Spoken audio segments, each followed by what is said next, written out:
So Hare Krishna. Telugu భక్తులందరికీ కూడా నా హృదయపూర్వక నమస్కారములు. హరే కృష్ణ హరే కృష్ణ కృష్ణ కృష్ణ హరే హరే, హరే రామ రామ రామ హరే హరే. ఈరోజు మనము 3వ పాసురముల గురించి చర్చించుకుందాము. గురువుగారి యొక్క అనుగ్రహంతో, భగవంతుని యొక్క అనుగ్రహంతో నాకు తెలిసినన్ని విషయాలు ఈ యొక్క పాసురం గురించి చెప్తాను. కృష్ణ. సో ఈ పాసురము ఒకసారి చదువుకుందాము. ஓங்கி உலகளந்த உத்தமன் பேர் பாடி நாங்கள் நம் பாவைக்கு ஜாத்தி நீராடினாள். திங்கின்றி நாடெல்லாம் திங்கள் மும்மாறி பெய்து ஓங்கு பேருளுண்ணலோடு கயலுலக பூங்க வளை போதில் பொறிவண்டு கண் படுப்பா தேங்காதே பூக்கிருந்து சீர்த்த முலை பற்றி வாங்க குடம் நிறைக்கும் வள்ளல் பெரும் பசுக்கள் நீங்காதே செல்வம் నీరైందోల్ నంపావై. హరే కృష్ణ. దీనికి తెలుగులో చదువుకుందాము. పెరిగి లోకాలు కొలిచిన పురుషోత్తముని కీర్తించి నోము పేరున కలిసి మేము నీరాడితే దేశమంతా నెలమూడు వానల కురిసి ఇతి బాధలు తొలగి పెరిగి లోకాలు కొలిచిన పురుషోత్తముని కీర్తించి పెరిగిన ఎర్రని వరిచేల పైకెగురు చేపలు నీరజముల మెరసి నిదురించు తుమ్మెదలు స్థిరముగా కూర్చుండి శిరములను లాగా కలశములను నింపు కామధేనువులు నిత్య సంపదలతో నిండుగా నుండు జగతికే మంగళము కూర్చు మన శ్రీవ్రతము. జగతికే మంగళము కూర్చు మన శ్రీవ్రతము అని గోదాదేవి పాడుతున్నారనమాట. గోదాదేవి నాచ్యారు ఈ యొక్క శ్లోకం ద్వారా 3వ రోజు ఈ విధంగా పాడుతున్నారు. ఆవిడ ఏం చేస్తుంది, ఈ యొక్క కలియుగంలో ఈ వ్రతము చేస్తుందన్నమాట. తనతో పాటు గ్రామంలో ఉన్నటువంటి అమ్మాయిలందరినీ కూడా తీసుకొని వెళ్తుంది. దేవాలయంకి వెళ్ళేదానికి ముందు మనం అందరము స్నానం చేస్తాము. స్నానం చేసి తర్వాత దేవాలయానికి వెళ్ళి భగవంతునికి సేవ చేసుకుందాము అని చెప్తున్నారనమాట. మరి దీనికి సమానమైన వ్రతము ఇంతకుముందు యుగంలో, ద్వాపర యుగంలో శ్రీకృష్ణుడికి కాత్యాయని మహావ్రతం అనేటువంటి వ్రతము ఒక గోపికల ద్వారా చేయబడింది అనమాట. ఈ వ్రతం కూడా దానికి సమానమైనటువంటి వ్రతము. వాళ్ళు బృందావనంలో చేశారు. ఇదైతే తమిళనాడులో చేయబడింది అనమాట. అంటే అది కూడా బృందావనానికి సమానమైనటువంటి ప్రదేశంగా ఈ గోపిక ఈ యొక్క భూదేవి అవతారమైనటువంటి నాచ్యారు గోదాదేవి ఈ వ్రతము చేశారనమాట. సో ఈ పాసురం యొక్క అర్థము ఒకసారి చూసుకుందాం. ఓంగి ఊళగళంద ఉత్తమన్ పేర్ పాడి అంటే ఎవరు వేగంగా లేకపోతే బలంగా ఈ యొక్క లోకాలని కొలిచారు అనేటువంటి దాని గురించి మనం ఇప్పుడు కీర్తించి పాడుదాం అని చెప్తున్నారన్నమాట. అంటే వామన అవతారం గురించి చెప్తున్నారన్నమాట ఆవిడ. మరి వామన అవతారంలో భగవంతుడు భక్తుల కోసము అవతారం స్వీకరించి వచ్చాడు. ఎప్పుడైతే బలి చక్రవర్తి దేవతలను అందరినీ కూడా, దేవలోకాన్ని కూడా ఆయన ఆక్రమించుకున్నాడు, ముల్లోకాలని ఆక్రమించుకొని ఆయన యొక్క కంట్రోల్లో పెట్టుకొని ఉన్నాడు అనమాట. అప్పుడు ఇంద్రుడు అందరూ కూడా ఆయన్ని చూసి భయపడి పారిపోయారనమాట. ఆ సమయంలో వాళ్ళందరూ కూడా భగవంతుని ప్రార్థించారు. విష్ణుమూర్తిని ప్రార్థిస్తే ఆయన ఏం చేశాడు, ఇంద్రుని యొక్క తమ్ముడుగా అవతారం తీసుకొని వచ్చాడు. అందుకే ఆయన్ని ఉపేంద్ర అని కూడా అంటారనమాట. అలాగొచ్చిన అతను ఏం చేశాడు, వామన అవతారము అంటే ఒక చిన్న బ్రాహ్మణుడిగా, వటుడిగా అవతారం తీసుకొని వచ్చాడు. వచ్చి ఒకానొక సందర్భంలో బలి చక్రవర్తి ఆయన గురువు గారు అయినటువంటి శుక్రాచార్యుడు యొక్క ఇన్స్ట్రక్షన్ ప్రకారము యజ్ఞం చేస్తున్నాడు అనమాట. యజ్ఞ సమయంలో అక్కడికి వెళ్ళి బ్రాహ్మణుడి రూపంలో వెళ్ళి దానం అడిగాడనమాట. బ్రాహ్మణుడు దానం అడిగితే తప్పకుండా ఇవ్వాలి అనేటువంటి విషయము శాస్త్రాల్లో చెప్పబడింది, అలవాట్లో ఉన్నటువంటిది అనమాట. ముఖ్యంగా రాజుల దగ్గరికి వెళ్ళి వాళ్ళు అడుగుతారు, వాళ్ళు కష్టాల్లో ఉన్నప్పుడు, అప్పుడు రాజులు వాళ్ళకి తప్పకుండా ఇవ్వాలి. అలాగా ఈ యొక్క బలి చక్రవర్తి ఈ యొక్క వటుడిని చూశాడు. కృష్ణుడు అద్భుతమైనటువంటి రూపంలో ఉన్నాడనమాట, మెరిసిపోతూ ఉన్నాడు, చాలా చిన్న బాలుడుగా ఉన్నాడనమాట. ఆయన్ని చూసి ఆయన్ని మొదట పిలిచాడనమాట, ఆహ్వానించాడు. ఆయన కూర్చోవటానికి స్థానం ఇచ్చాడు, నమస్కారం చేసుకున్నాడు. స్వామి మీకు ఏం కావాలి కోరుకోండి, ఎందుకోసం మీరు ఇక్కడికి వచ్చారు అని అడగటం జరిగింది. అప్పుడు ఈ యొక్క వటుడు, నాకు 3 అడుగుల స్థలం కావాలయ్యా, నాకు స్థలం లేదు, నేను అక్కడ కూర్చొని తపస్సు చేసుకుంటాను అన్నాడనమాట. ఇంతేనా, 3 అడుగులైనా, నీకు 1000 ఏనుగులు కావాలంటే అడుగు, 10,000 గుర్రాలు కావాలంటే అడుగు, లేకపోతే 1,00,000 ఎకరాల పొలం కావాలంటే అడుగు, నేను ఇస్తాను అని అనటం జరిగిందనమాట. ఇంత చిన్నది అడుగుతున్నావా ఏంటి ఆయన అని కొంచెము అంటే అవహేళనగానో లేకపోతే నవ్వుతోనో ఏదో ఒక చిన్న అహంకారంతోనో ఆయన అనటం జరిగిందనమాట. అప్పుడు ఈ యొక్క వటుడు, నాకు అవన్నీ అవసరం లేదు స్వామి, నేను బ్రాహ్మణుడు, నేను వైరాగ్యం పొందినటువంటి వాడిని, నాకు 3 అడుగుల స్థలం ఇస్తే చాలు అని అడగటం జరిగిందనమాట. అప్పుడు ఆ స్థలం ఆయనకి బలి చక్రవర్తి ఇవ్వటానికి ఒప్పుకున్నాడు. అదే సమయంలో ఇవ్వటానికి ఉన్నటువంటి కార్యక్రమాలు అనేది చేయటం జరుగుతుంది. అప్పుడు శుక్రాచార్యుడికి ఇది తెలిసిపోతుంది, వచ్చిన అతను సామాన్యమైనటువంటి వాడు కాదు, ఇతను సాక్షాత్ విష్ణుమూర్తి, మరి ఇది ఇస్తే ఈ యొక్క బలి చక్రవర్తి మొత్తం కూడా కోల్పోతాడు అని ఆయనకి చెప్పటం జరిగిందనమాట. వార్నింగ్ ఇచ్చాడు. కానీ వచ్చింది సాక్షాత్తు భగవంతుడే, భగవంతుని యొక్క అవతారమే అనేటువంటి విషయం తెలుసుకున్న బలి చక్రవర్తి, ఆహా, భగవంతుడే నా దగ్గరకు యాచించి వచ్చాడా, మరి అంతకన్నా నా జీవితంలో ఇంకా ఏముంది అంటే, నేను అన్నీ సాధించినటువంటి వాడినే కదా అని, ఇటువంటి గొప్ప సందర్భం, గొప్ప అవకాశం ఎవరికన్నా దొరుకుతుందా, మరి నాకు దొరికింది కదా అని, అయినా కూడా నేను ఇస్తాను అంటాడనమాట. శుక్రాచార్యుడు ఇవ్వద్దు అంటాడు. అయినా కూడా నేను మాట ఇచ్చాను, మాట నేను వెనక్కి తీసుకోను అని బలి చక్రవర్తి అనటం జరుగుతుంది. ఆ తర్వాత శుక్రాచార్యుడు కోపం చేసుకొని అక్కడి నుంచి శపించి వెళ్ళిపోతాడు. భగవంతుడు ఏం చేస్తాడు, సరే ఇస్తాను అని మళ్ళీ బలి చక్రవర్తి చెప్పడంతో, ఇవ్వడానికి రెడీ అవడంతో, ఎక్కడ కావాలో తీసుకో అనటంతో, అప్పుడు భగవంతుడు ఏం చేస్తాడు, కొలుస్తాడనమాట. తన యొక్క మొదటి అడుగు పెడుతున్నాడు. దానికి ముందు ఆయన ఏమవుతున్నాడు, ఇంతింతాయి వటుడు ఇంతాయి, ఆ వటుడు పెరిగిపోతున్నాడు, చాలా పెద్దవాడిగా పెరిగిపోతున్నాడు అనమాట. ఎంతంటే అన్ని లోకాలన్నీ కూడా దాటుకొని పెరిగిపోతున్నాడు ఆయన అని చెప్తున్నారన్నమాట. ఇక్కడ ఎలా పెరుగుతున్నాడు ఆయన, 3 అడుగుల మేర భూమి దారపోయమని గ్రహించిన వామనుడు చూస్తుండగానే ఇంత పొట్టి బ్రహ్మచారి ఇంత చొప్పున ఎదగటం మొదలెట్టాడు. అంతలోనూ ఎంత పొడుగున ఎదిగాడు, అలా ఆకాశమంత ఎత్తు పెరిగాడు. అదిగో మేఘాల కన్నా పైకి ఎగిరిపోయాడు. పాలపుంత్ర చంద్రమండలం అన్నీ దాటేశాడు. అదిగదిగో ధ్రువ నక్షత్రం కూడా దాటేశాడు.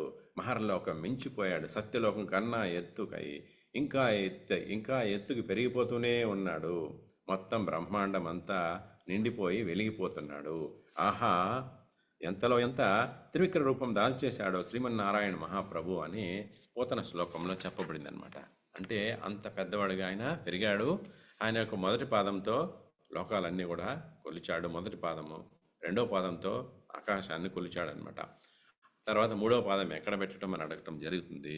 ఆ సమయంలో 3వ పాదము బలి చక్రవర్తి తన శిరస్సు మీద పెట్టమని చెప్పి అడుగుతాడు. ఎందుకంటే ఆయనకు అర్థమైపోయింది, నేను కొన్ని తప్పులు చేశాను నా యొక్క అహంకారంతో, అందువల్ల భగవంతుడి రూపమును వచ్చి నా అహంకారాన్ని అణచివేయటానికే వచ్చాడు అని చెప్పి తన అహంకారాన్ని తెలుసుకొని శరణాగతి కోరుతాడనమాట. అంటే తన తలను భగవంతుని పాదాల చెంతకు తీసుకొని వెళ్తాడు. అప్పుడు భగవంతుడు ఏం చేస్తాడు, ఆ పాదాన్ని ఆ బలి చక్రవర్తి తల మీద పెట్టి కిందకు నొక్కుతాడు. అక్కడి నుంచి ఆయన పాతాళ లోకానికి వెళ్ళిపోతాడు. మరి ఆయన యొక్క భక్తిని మెచ్చి, ఆయన యొక్క వినయాన్ని మెచ్చి, తప్పులు చేసి ఉండొచ్చు ఎవరైనా కూడా, కానీ ఒప్పుకోవటం, భగవంతుని దగ్గర నుంచి శరణాగతి అనేది కోరుకోవటం లేదనమాట. అలాగ ఆయన అది చూసి భగవంతుడు ఆయన్ని చాలా కీర్తిస్తాడు. కీర్తించి చెప్తాడు, మరి పాతాళ లోకానికి నువ్వు రాజుగా ఉంటావు, మరి నీ యొక్క లోకానికి నేను గేట్ కీపర్గా ఉంటాను అని భగవంతుడు చెప్పడం జరుగుతుందన్నమాట. ఇది ఒక లీల. మరి ఈ లీలలో ఒక ముఖ్యమైన విషయం ఏంటంటే, ఈ లీల ఎందుకు చేస్తున్నాడు భగవంతుడు అంటే భక్తుల కోసము. యదా యదా హి ధర్మస్య గ్లానిర్భవతి భారతాం అభ్యుత్థానం అధర్మస్య తదాత్మానం సృజామ్యహం పరిత్రాణాయ సాధూనాం వినాశాయ చ దుష్కృతాం ధర్మ సంస్థాపనార్థాయ సంభవామి యుగే యుగే అని భగవంతుడు భగవద్గీతలో చెప్పాడు కదా. ఆ విధంగా ఎక్కడైతే ధర్మం అనేది క్షీణిస్తుందో అక్కడికి నేను వచ్చి ధర్మాన్ని మళ్ళీ కూడా పునఃప్రాప్తిస్తాను అని చెప్పి అన్నాడు అనమాట భగవంతుడు. ఆ విధంగా వచ్చాడు ఇక్కడ, మళ్ళీ రాజ్యాన్ని తీసి ఆయన యొక్క భక్తులైనటువంటి దేవతలకు ఇవ్వటం అనేది జరుగుతుందన్నమాట. సో ఇది ఈయన యొక్క లీల. మరి ఈ లీలలో ఒక ముఖ్యమైన విషయం జరిగిందనమాట. ఏంటంటే ఆ భగవంతుడు తన యొక్క కాలు పైకి ఆకాశం పైకి ఎత్తున్నప్పుడు ఆకాశం ఎత్తున వెళ్ళి అదేమంటే యొక్క దివ్యలోకాల్లో ఉన్నటువంటి ఈ యొక్క పవిత్ర గంగా నదిని ఆయన యొక్క బొటన వేలు తగిలి ఆ యొక్క ఆకాశంలో కొంత చిల్లుబడి అక్కడి నుంచి గంగా నది దార రూపంలో భూలోకంకి వస్తుంది అంటున్నారనమాట. ఈ యొక్క లీలను గురించి కూడా ఇక్కడ మనం ఒకసారి గుర్తు చేసుకోవాలి. అందుకోసము ఇక్కడ ఈ గోదాదేవి ఆ వామన దేవుని గురించి కీర్తిస్తుంది అనమాట. ఎందుకు అంటే ఈ యొక్క శ్లోకంలో నీరు, వర్షం అనేది కొంచెం ప్రత్యేకించి చెప్పారనమాట. నీరు మనకందరికి ఎంత ముఖ్యం అనే దాని గురించి చెప్తూ ఆ పవిత్ర గంగాదని అంటే ఆకాశ గంగని భూమి మీదకి భగవంతుడు ఏ విధంగా తన యొక్క కరుణతో తీసుకొని వచ్చాడు అనేటువంటిది ఇక్కడ ఒక ముఖ్యమైన విషయము అన్నమాట. ఈ శ్లోకంలో ఆ విధంగా భగవంతుని ఓంగి ఉలగలంద ఉత్తమన్ పెయర్ పాడి, పెయర్ అంటే ఏంటి, ఆయన యొక్క కీర్తనలు చేయటము. ఆ భగవంతుని వామన దేవుని యొక్క కీర్తనలు చేసి, అంటే విష్ణుమూర్తి వామన అవతారం తీసుకొని వచ్చాడు కాబట్టి ఆయనను కీర్తించి అని చెప్తున్నారు అనమాట. దాని తర్వాత తింగిండ్రి నాడెల్లాం తింగళ్ ముమ్మారి పేదు అంటే తింగ్ అంటే ఏంటి, కష్టాలు. లోకంలో ఎవరు కూడా కష్టాలు ఉండకూడదు, అందరూ కూడా సంతోషంగా ఉండాలి అంటున్నారు అనమాట. మరి వీళ్ళు ఒక చిన్న ఊరిలో నుంచి ఉన్నారనమాట. తమిళనాడులో ఉన్నటువంటి ఒక చిన్న ఊరిలో వాళ్ళు వ్యవసాయ కుటుంబానికి చెందినటువంటి వాళ్ళు అనమాట. మరి వ్యవసాయం చేసేటువంటి వాళ్ళు గోవులు పెట్టుకొని ఉన్నటువంటి, గోవులు ఉంటాయి వాళ్ళకి, గొల్లవాళ్ళు అనుకుందాం. వాళ్ళకి ఏం కావాలి, పైరు బాగా పండాలంటే వర్షాలు ఉండాలి కదా. అందువల్ల అందరికీ వర్షాలు బాగుపడాలి అని గోదాదేవి ఇక్కడ ప్రార్థించుకుంటుంది అనమాట. తింగళ్ ముమ్మారి పేదు అంటే 3 సార్లు వర్షాలు పడాలి అంటుందన్నమాట. ఇక్కడ ఆచార్యులు 2 విధాలుగా చెప్తున్నారు. నెలకి 3 సార్లు వర్షాలు పడాలి అంటే 10 రోజులకు ఒకసారి వర్షం పడాలి అని అంటున్నారు. మరి ఇంకొక విధంగా చెప్తుంటే మనకున్నటువంటి ఋతువుల్లో వర్ష ఋతువు అనేది ఉందన్నమాట. ఈ వర్ష ఋతువు అనేది 3 నెలలు ఉంటుందన్నమాట. మరి సంవత్సరంలో ఈ 3 నెలలు తప్పకుండా అద్భుతంగా వర్షం పడాలి అనేటువంటిది కూడా కోరుకుంటుంది అన్నమాట గోదాదేవి. ఎందుకంటే మనకి ప్రజలు చేసేటువంటి ఒక పాపముల కారణంగా లేకపోతే యుగధర్మం కారణంగా కొన్ని సంవత్సరాలు వర్షాలే పడవన్నమాట. ప్రజలందరూ కూడా విపరీతమైనటువంటి కరువు అనేది అనుభవించాల్సి వస్తుందన్నమాట. అప్పుడు అన్ని కష్టాలు ఏమవుతాయి, పైర్లు సరిగ్గా పండవు, తర్వాత మనకి తినటానికి ఏమీ కూడా దొరకదు. ఇంకా ఆ నీరు మీద, పైరు మీద ఆధారపడి ఉన్నటువంటి జీవులన్నీ కూడా కష్టపడుతూ చనిపోతూ ఉంటాయన్నమాట. మరి వాళ్ళ గోవులు ఉన్నాయి కదా, గోవులకు నీళ్లు కావాలి కదా, పైరు కావాలి కదా. అందువల్ల వర్షం బాగా పడాలి అని గోదాదేవి ప్రార్థిస్తుంది అనమాట. సరే, ఆ తర్వాత ఓంగు పెరిందున్నలుడు కాయలుగల అంటే ఓంగు పెరిందున్న అంటే ఓంగు అంటే బాగా బలంగా అనమాట. వరి పైరు చాలా బలంగా బాగా పెరిగి అంటే ఎత్తు అనమాట. ఇప్పటి కాలం మనం చూసామంటే ఒక 2.5 అడుగు పెరుగుతుంది అనమాట వరి పైరు. కానీ ఆ కాలంలో వాళ్ళు వేసేటువంటి ఒక వరి పైరు చాలా బలంగా బాగా పెరుగుతుంది అనమాట. అది ఇంకా బాగా పెరగాలి, ఓ మనిషెత్తు పెరగాలి అని గోదాదేవి ఇక్కడ ప్రార్థిస్తుంది అనమాట.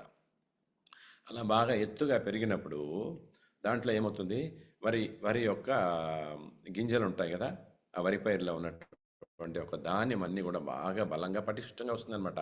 అలా పటిష్టంగా వచ్చినప్పుడు ఏమవుతుంది, ఆ వరి పైరు కొంచెం ఇలా వంగుతుంది అనమాట.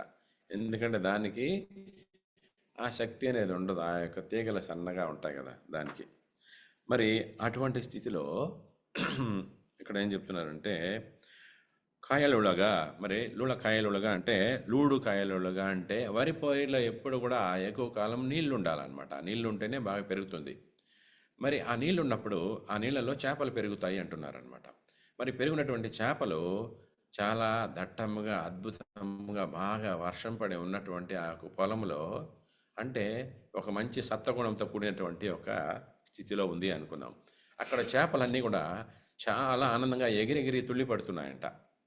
మరి మనం కొన్నిసార్లు వెళ్ళి చూసామంటే పొలం దగ్గర కానీ లేదంటే వర్షం పడింది అనుకోండి, కొత్తగా నీళ్ళు వస్తున్నాయి అనుకోండి, ఆ నీళ్ళు వస్తున్నప్పుడు ఆ నీళ్ళల్లో చేపలు ఎగిరెగిరి దిగుతూ ఉంటాయన్నమాట. మన గ్రామాల్లో ఒక్కోసారి కొలంలో వర్షం పడినప్పుడు ఫుల్గా నీళ్ళు వస్తాయన్నమాట. దాంట్లో చేపలు ఎగిరెగిరి దూకుతూ ఉంటాయి, కప్పలు అరుస్తూ ఉంటాయి. ఎటువంటి ఒక ఆహ్లాదకరమైనటువంటి ఒక స్థితి ఉంటుందన్నమాట.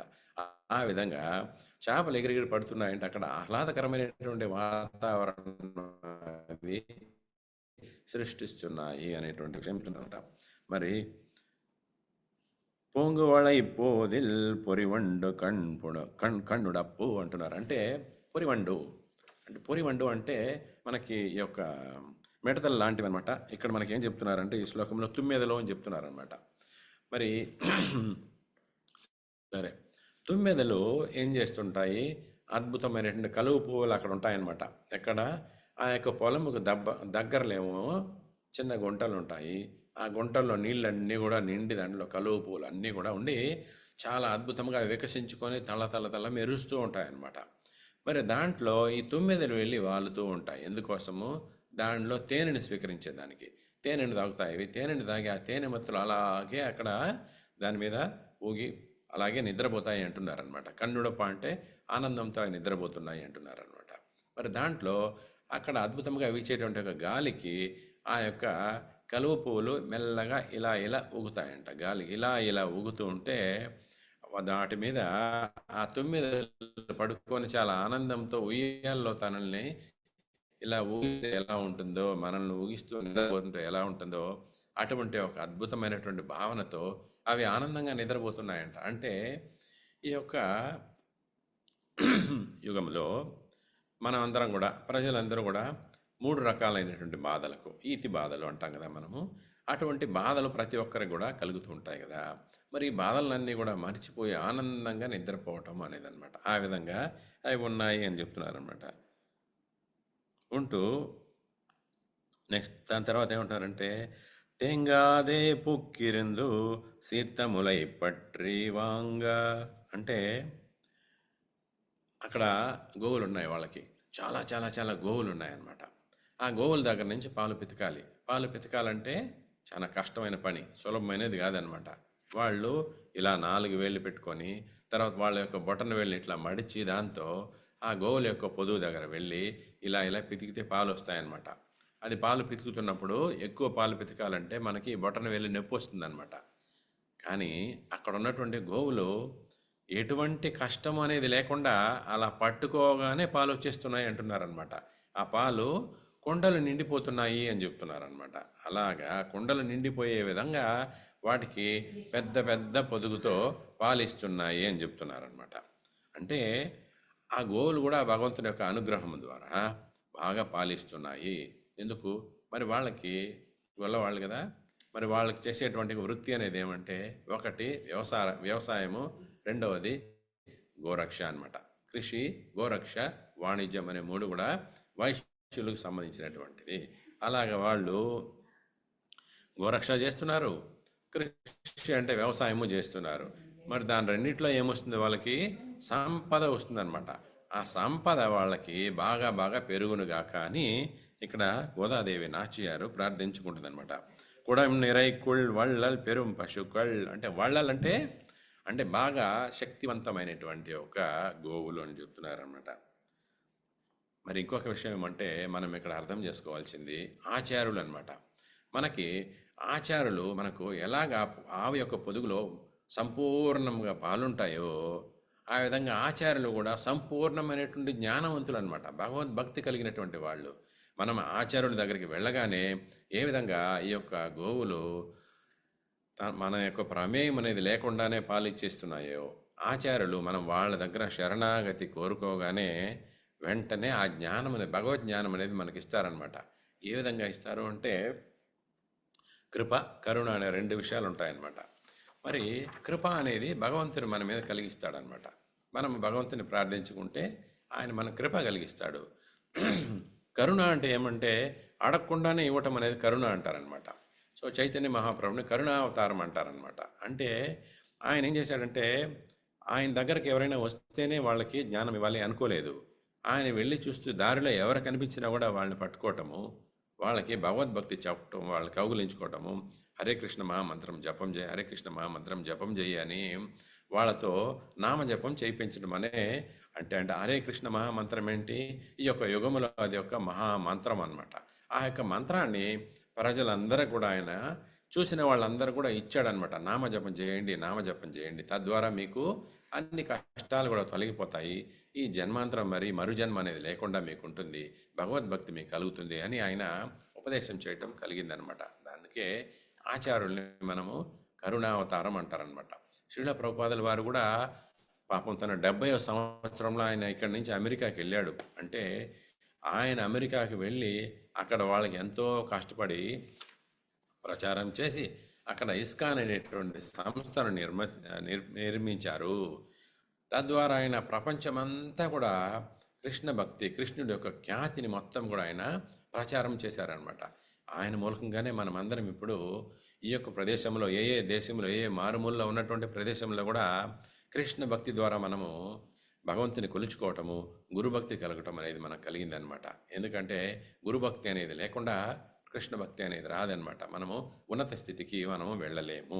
అందువల్ల గురువు గారు శ్రీల ప్రభుపాదుల వారి ద్వారా మనకి ఇటువంటి సదావకాశం, గొప్ప అవకాశం మనకు కలిగిందనమాట. ఇక్కడ గోదాదేవి కూడా అటువంటి ఒక కార్యక్రమమే చేస్తుంది. ఆవిడ ఏం చేస్తుంది, గ్రామంలో ఉన్న అందరిని వెళ్ళి తనే నిద్ర లేపుతుంది. ఒక్కొక్క రోజు ఒక్కొక్క పాసురంగా చెప్తూ వాళ్ళని నిద్ర లేపి వాళ్ళని తీసుకొని వెళ్ళి అక్కడ ఉన్న నదిలో స్నానం చేపించి భగవంతునికి సేవ చేసుకోవటం అనేది చేస్తుందన్నమాట. దీని గురించి మనము శ్రీమద్ భాగవతంలో ఒక శ్లోకము చెప్పుకుందాము. భాగవతంలో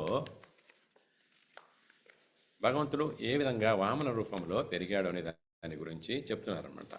8వ స్కందము 20వ అధ్యాయంలో 21వ శ్లోకం. తద్వామనం రూపమవర్ధతాద్భుతం హరేరనంతస్య గుణత్రయాత్మకం భూకం దిశో ధర్వివరా ప్రయోదయ స్థిర్యజ్ఞుదేవా ఋషయో యదా సతః. దీనికి తాత్పర్యము శిల ప్రభుపాదుల వారి ద్వారా. జై శిల ప్రభుపాద్. వామన రూపమును ధరించి ఉన్నట్టి అనంతుడగు భగవానుడు అంతటా ప్రకృతి దృష్ట్యా వర్తించుచూ పెరుగసాగాను. ధరణి, సకల లోకములు, ఆకాశమును, దిక్కులు, విశ్వబిలములు, సముద్రములు, పశుపక్షాదులు, మానవులు, దేవతలు, ఋషులతో పాటు విశ్వమందలి సమస్తమును తన దేహమును నిలిచి ఉండ రీతిగా అతడు వృద్ధి పొందెను. మరి ఈ శ్లోకం మనం వింటుంటే శ్రీమద్ భాగవతంలో మనకి భగవద్గీతలో ఉన్నటువంటి శ్లోకం మనకి ఆ స్థితి మనకు గుర్తు రావాలన్నమాట. ఎప్పుడైతే కృష్ణ భగవానుణ్ణి తన యొక్క స్నేహితుడిగానే భావిస్తూ ఉన్నటువంటి ఒక అర్జునుడు ఎప్పుడైతే కష్టాల్లో ఉంటూ తనని శరణాగతి కోరుకున్నాడో అప్పుడు భగవంతుడు ఏం చేశాడు, భగవద్గీత అనేటువంటి ఉత్తమ జ్ఞానాన్ని ఆయనకి ఉపదేశం చేశాడనమాట.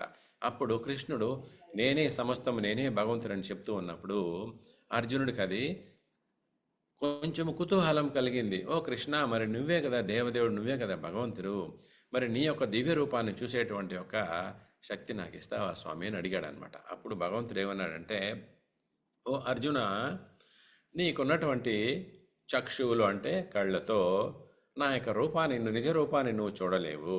నా యొక్క నిజ రూపాన్ని చూడాలంటే నీకు నేను జ్ఞానచక్షువులు ఇవ్వాలి అని జ్ఞానంతో కూడినటువంటి కళ్ళు ఇస్తాడనమాట. అప్పుడు తన పక్కనే నిల్చొని ఉన్నటువంటి సాధారణంగా ఉన్నటువంటి ఆ కృష్ణ భగవానుడు ఎలా ఉన్నాడో విరాట్ రూపాన్ని పొందాడనమాట. ఆ విరాట్ రూపం గురించే ఇక్కడ ఇంత అద్భుతంగా చెప్తున్నారనమాట. ఏ విధంగా ఆయన ధరణి, సకల లోకములు, ఆకాశములు, దిక్కులు, విశ్వబిలములు, సముద్రములు, పశుపక్షాదులు, మానవులు, దేవతలు, ఋషులతో పాటు విశ్వమందలి సమస్తములు తన దేహమును నిలిచి ఉండే రీతిగా భగవంతుడు పెరిగాడు అంటున్నారు. అర్జునుడు ఆ రూపంలో భగవంతుని చూశాడనమాట. సరే, దీని గురించి మనము తర్వాత శ్లోకంలో పోతన భాగవతంలో ఏం చెప్తున్నారు అని చూసుకుందామా. పోతన భాగవతంలో ఆ భగవంతుడు ఏ విధంగా పెరిగాడు అని, ఇంతింతై మటుండింతై మరియుందానింతై నమో వీధి పైనంతై తోయద మండలాగ్రమున కల్లంతై ప్రభారాశి పైనంతై చంద్రుని కంతై ధ్రువుని పైనంతై మహార్వాటి పైనంతై సత్యపదోన్ను తండగుచు బ్రహ్మాండాంత సంవర్ధి అయి. హరే కృష్ణ. మరి బలి చక్రవర్తి 3 అడుగుల మేర భూమి దారపోయగానే గ్రహించిన వామనుడు చూస్తుండగానే ఇంత పొట్టి బ్రహ్మచారి ఇంత చొప్పున ఎదుగటం మొదలెట్టాడు. అంతట్లోనే అంత పొడుగెదిగాడు. అలా ఆకాశమంత ఎత్తు పెరిగాడు. అదిగో మేఘాల కన్నా పైకి పెరిగిపోసాగాడు. పాలపుంత్ర చంద్రమండలం అన్నీ దాటేశాడు. అదిగదిగో ధ్రువ నక్షత్రం కూడా దాటేశాడు. మహర్లోకం మించిపోయాడు. సత్యలోకం కన్నా ఇంకా ఎత్తుకి పెరిగిపోతూనే ఉన్నాడు. మొత్తం బ్రహ్మాండమంతా నిండిపోయి వెలిగిపోతున్నాడు. ఆహా, ఎంతలో ఎంత త్రివిక్ర రూపం దాల్చేశాడో ఆ శ్రీమన్నారాయణ ప్రభు అని ఆ భగవంతుని గురించి కీర్తిస్తూ ఇక్కడ చెప్పటం జరిగిందనమాట. అదేవిధంగా శ్రీమద్ భాగవతంలో 1వ స్కందంలో 10వ అధ్యాయంలో 4వ శ్లోకం అనమాట. ఎప్పుడైతే ఈ యొక్క ధర్మరాజు అంటే యుధిష్ఠిర మహారాజు యొక్క పాలన ఏ విధంగా ఉండింది, యుధిష్ఠిర మహారాజు పాలన ఏ విధంగా జరిగింది, కృష్ణ భగవానుడు ఆయన యొక్క పరమ భక్తులైనటువంటి పాండవులకి వాళ్ళ దగ్గరే ఉండి వాళ్ళని యుద్ధంలో గెలిపించి ప్రజలకు సుభిక్షమైనటువంటి పాలన ఏర్పాటు చేసేదానికోసము తన యొక్క ఉత్తమ భక్తులైనటువంటి పాండవులని రాజులుగా నిర్మించడం. అంటే యుధిష్ఠిర మహారాజు అంటే ధర్మరాజు, ధర్మాన్ని ఎప్పుడు కూడా పాలించేటువంటి ఒక ధర్మరాజుని చక్రవర్తిగా, ప్రపంచానికి చక్రవర్తిగా చేశాడనమాట. అటువంటి గొప్ప మానవుడు రాజుగా ఉన్న సమయంలో మరి ఏ విధంగా ఉంటుంది ప్రకృతి అనే దాని గురించి ఇక్కడ చెప్తున్నారనమాట. మరి ప్రకృతి ఎప్పుడు కూడా యథా రాజా తదా ప్రజ అన్నట్టు, లేదంటే యథా రాజ్య తదా ప్రకృతి అని మనం అనుకోవాలన్నమాట. ఆ విధంగా భగవంతుడు ప్రకృతి తన యొక్క కంట్రోల్లోనే ఉంటుంది కదా, దాన్ని ఏ విధంగా ఏర్పాటు చేస్తాడు అంటే ఇంకా 10 నిమిషాలు ఉంది. ఓకే, మరి ఏ విధంగా ఏర్పాటు చేస్తాడు భగవంతుడు అనే దాని గురించి ఇక్కడ ఈ శ్లోకం ద్వారా చెప్తున్నారన్నమాట. గొప్ప ధర్మాన్ని పాలించేటువంటి ఒక ధర్మరాజు పాలనలో ప్రకృతి ఏ విధంగా ఉంది అనే దాని గురించి ఇక్కడ చెప్తున్నారన్నమాట. కామం వవర్ష పర్జన్య సర్వకామదుగామహీ నిషించు స్మ వ్రజాన్ గావా పయసోదస్వతీర్ముదాహ. ధర్మరాజు పాలనలో మేఘములు ప్రజలకు వలసినంతగా వర్షములు కురిసేటివి. భూమి మానవ అవసరములను పుష్కలముగా ఉత్పత్తి చేసినది. అంటే భూమిలో అన్ని రకాలైనటువంటి పుష్కలముగా అన్ని రకాలైన పంటలన్నీ కూడా పండేటివి. అంటే వరి పైరు కానీ, పువ్వులు కానీ, కాయలు కానీ, పండ్లు కానీ అన్నీ కూడా దొరికేటివి అంటున్నారనమాట. దాని తర్వాత క్షీరము నిండిన పొదుగులతో ముదమను గూడి ఉండేటి గోవులు పచ్చిక బయలును పాలతో తడిపిచుండేవి.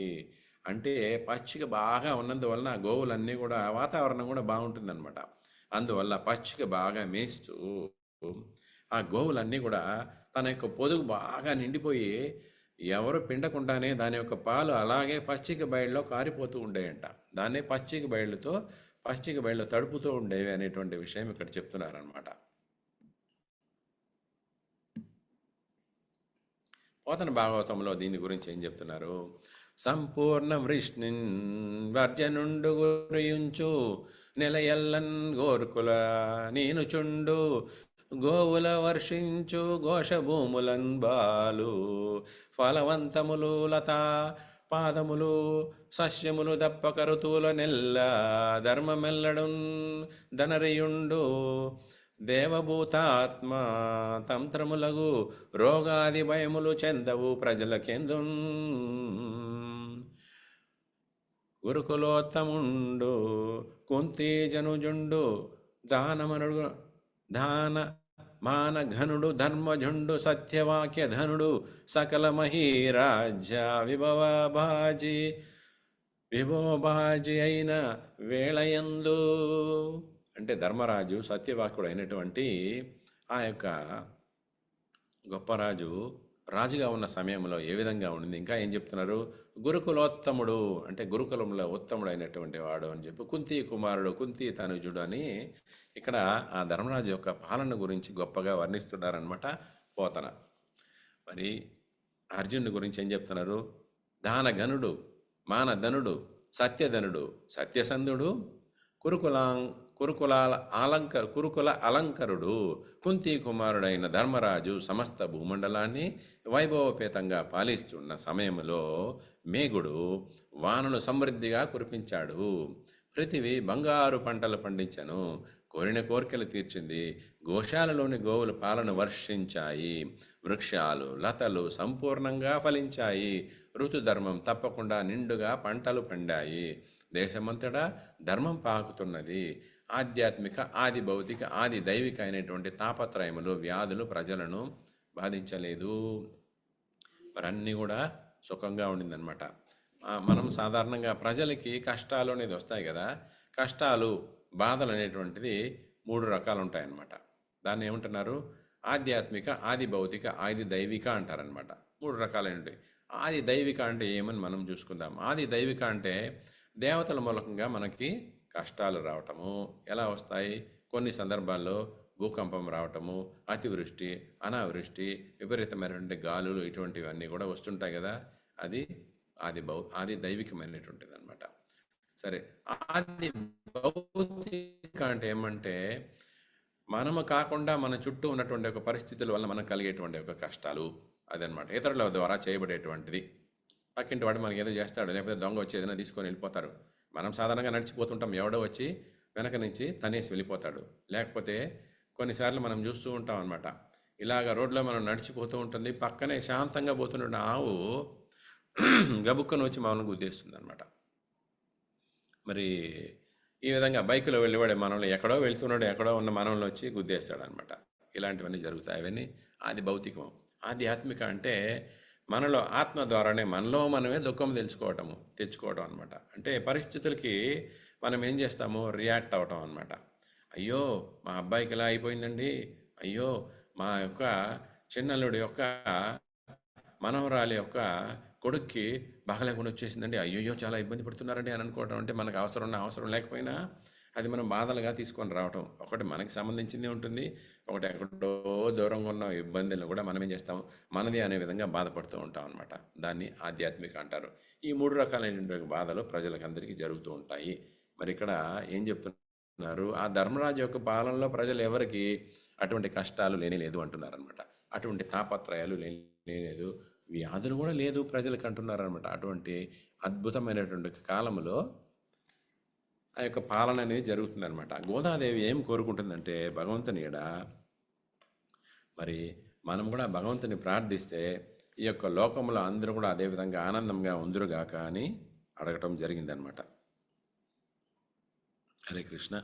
మరి భక్తిలో ఇక్కడ 3 గుణాలు అనేటువంటివి ఉంటాయన్నమాట. అదేమంటే అనన్య శేషత్వము, తర్వాత అనన్య భాగ్యత్వము, ఇంకోటి అనన్య శరణత్వం అని ఉంటాయన్నమాట. సో అనన్య శేషత్వం అంటే ఏమంటే మన జీవితం యొక్క శేషం ఏంటి అంటే కృష్ణ భగవానుడికి మనము శరణాగతి, కృష్ణ భక్తుడే అవటము, లేకపోతే కృష్ణుడిని మనం చెందటము అనేది అనమాట. ఇటువంటిది అనన్య శేషత్వము. తర్వాత అనన్య శరణత్వం అంటే ఏమంటే కృష్ణ భగవానుడి యొక్క శరణాగతి పొందటం అనేది. కృష్ణ భగవానుడి యొక్క శరణాగతి పొందితే సర్వం మనకు సుభిక్షం అయిపోతుంది అనమాట. దాని తర్వాత కృష్ణుడు ఏం చెప్తున్నాడు? అనన్య చింత ఎంతో మాం యజన పర్యుపాషతే అని చెప్తున్నాడు. వేరే యొక్క అనన్యమైన చింతన ఏమీ లేకుండా నా యొక్క భక్తుడు అవ్వాలి అనే దాని గురించి చెప్తున్నాడు. తర్వాత అనన్య భోగత్వము అంటే మనము కృష్ణ భగవానుడు మనల్ని అనుభవించే విధంగా ఆయనకి సేవ చేసుకోవటం, అంటే సంపూర్ణంగా మనం ఆయన యొక్క సేవకుడు అవటము. ఇంకొకటి ఆ యొక్క భక్తి మూలకంగా మనం అనన్యమైనటువంటి భక్తితో కృష్ణ భక్తిని అనుభవించటము, కృష్ణ భక్తుల సాంగత్యం పొందటము, కృష్ణ కీర్తనలు చేయటము, కృష్ణ ప్రసాదం స్వీకరించటము అనేదన్నమాట. ఇటువంటి వాటి ద్వారా మనము ఈ యొక్క భౌతిక జగత్తులో నుంచి ఆధ్యాత్మిక జగత్తుకు మనకు ఆత్మరూపంగా దేహరూపంగా మనము ప్రయాణం చెయ్యాలి అనే విధంగా ఈ యొక్క శ్లోకంలో చెప్పబడింది. నాకు తెలిసిన విషయాల్ని గురువు గారి యొక్క అనుగ్రహంతో నేను ఇది చెప్పగలిగాను. అందరికీ కూడా ధన్యవాదాలు.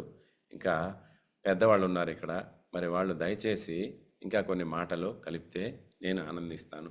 ఒకవేళ నేను చెప్పింది ఏమైనా తప్పులుంటే దయచేసి ఆ తప్పుల్ని సరిదిద్దగలరు. హరే కృష్ణ హరే కృష్ణ కృష్ణ కృష్ణ హరే హరే, హరే రామ రామ రామ హరే హరే. ఎప్పుడైతే అప్పుడు చెప్పండి ప్రభు. హరికృష్ణ ప్రభు, నేను మీ దాంట్లో చాలా బాగుంది, చాలా రిఫరెన్సెస్ చెప్పారు. అంటే ఇక్కడ మామూలుగా ఈ తిరుప్పావైలో వామనుడిని ఇంట్రడ్యూషన్ చేసే శ్లోకాలు ఇది మొదటి శ్లోకం. ఇంట్రెస్టింగ్గా ఈ వామన అవతారం మళ్ళీ రెండు పాశురాల్లో వస్తుందన్నమాట.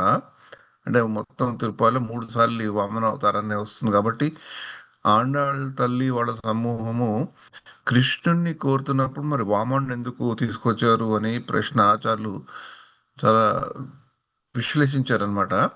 వాళ్ళు ఏం చెప్పారంటే కృష్ణ అవతారంకి వామన అవతారంకి చాలా అవినాభావ సంబంధం ఉంది.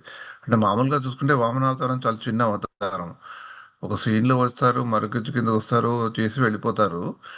కానీ వాళ్ళకున్న స్ట్రాంగ్ కనెక్షన్ ఏంటంటే భగవంతుడు వామన రూపంలో వచ్చినప్పుడు యాచకుడి కింద వస్తాడు. అలాగే కృష్ణుడు కూడా అధర్మాన్ని తెలుసుకుంటూ ధర్మాన్ని పాటించాలా లేదా, ధర్మాన్ని తెలుసుకుంటూ అధర్మం వైపు వెళ్ళాలా లేదా అనే కన్ఫ్యూజన్లో ఉన్న అర్జునుడికి బోధన చేస్తూ చేస్తూ చేస్తూ కృష్ణుడు కూడా ఒక యాచకుడు అవుతాడు. అంటే అర్జునుడి మేలు కొరకు ఎక్కడ యాచకుడు అవుతాడు? ఎలాగైతే వామనుడు మూడు పాదాలు చేసి ఎలా తీసుకున్నాడో, యాచించాడో, అలాగే కృష్ణుడు 2వ అధ్యాయంలో 27వ శ్లోకంలో ఒక యాచకుడు కింద అర్జునుడికి చెప్తాడు, యత్ కరోషి యదశ్నాసి యజ్జోషి దదాసి యత్ తపస్ససి కౌంతేయ. ఈ ఫస్ట్ రెండు ఒక పాదాలైతే రెండోది మూడోది ఒక పాదం అయితే ఆఖరిది యజ్ఞాలు చేసినా ఏది చేసినా కూడా నా గురించే చెయ్యి, ప్లీజ్ ప్లీజ్ ప్లీజ్ అని యాచకుడు కింద అడుగుతాడు. మళ్ళీ అది కూడా చెప్పి చెప్పి చెప్పి చెప్పి ఇంకా అర్జునుడికి ఏదైనా డౌట్ ఉందైనా భయపడి బాధపడి సర్వధర్మాన్ని పరిత్యజ్యాన్ని, సర్వధర్మాన్ని పరిత్యజ్యాలు ఒకవైపు చూసుకుంటే శరణాగతికి వాడే శ్లోకం అయితే కృష్ణుడి యొక్క యాచకంకి పరాకాష్ట అది. ఇంకా ఏ విన్నా వినట్లు లేదు, జనాలు వినేటట్లు లేరు. ప్లీజ్ ప్లీజ్ ప్లీజ్ నాకు మీరు సరెండర్ చేయండి, శరణాగతి చేయండి, అప్పుడు నేను మిమ్మల్ని బాధల్ని తొలగిస్తాను, ప్లీజ్ అది చెయ్యండి అన్నట్లు కృష్ణుడు మళ్ళీ ఒక యాచకుడి కింద, ఎలాగైతే పార్థసారథి అయి రథసారథి అయి ఒక అర్జునుడికి సర్వెంట్ లాగా ఉంటాడో, అదే ఆ యాచకమే ఇక్కడ మళ్ళీ ఆండాళ్ళ తల్లి కూడా కృష్ణుడిని పొందడానికి, కృష్ణుడి దగ్గరికి వెళ్ళడానికి ఒక యాచకురాలుగానే వెళ్తుంది. అంటే మనం కూడా భక్తిలో ముందరికి వెళ్ళాలంటే we should be like beggars, యాచకుల కిందనే ఉండాలి. అందుకనే భక్తి తీర్థ మహారాజు ఒక మంచి సిరీస్ పుస్తకం రాశారు, ది బెగ్గర్ అని. అవి 4 పుస్తకాలు అన్నమాట. సో ఆ బెగ్గర్ అంటే, బెగ్గర్ అంటే మామూలుగా ఏదో బిచ్చు ఎత్తుకునేవాడు ఉంటాం, కానీ మనం కూడా భగవంతుడి దగ్గరికి వెళ్ళినప్పుడు ఆ బెగ్గర్ మెంటాలిటీ ఉండాలి మనకి. ఎవరిదైనా భక్తిలోకి ఎవరైనా తీసుకురావడానికి కూడా బెగ్గర్ మెంటాలిటీ ఉండాలి. ఎవరికైనా దానం ఇచ్చినప్పుడు కూడా బెగ్గర్ మెంటాలిటీలోనే ఉండాలి. ఎందుకంటే నాకు ఈ దానం ఇవ్వడానికి నాకు అవకాశం వచ్చిందని. అంటే beggar mentality is not wrong in devotional service, ఎందుకంటే భగవంతుడే ఈ బికేమ్ ఏ బెగ్గర్ కదా.